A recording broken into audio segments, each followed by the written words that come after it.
کمیته اولتوهای فوق‌العاده تاجیکستان روز 8 سپتامبر سال 2022 خبر داد که کارمندان شعبه اولتوهای فوق‌العاده نویه شهر نو با کمک ساکنان محلی بعد 22 روز جستجوها بالاخره جسد یک کودک در دریای قرطا غرق شده را پیدا کرده از آب بیرون برآوردند.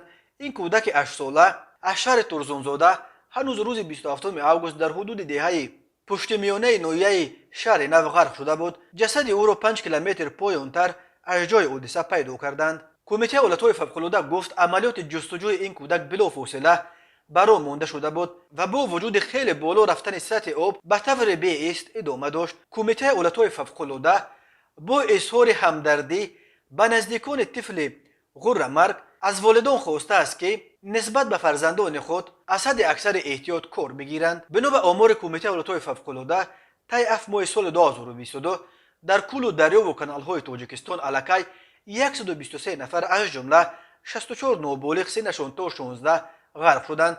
سال گذشته در تاجیکستان 155 نفر از جمله 75 کودک غرق شده بود.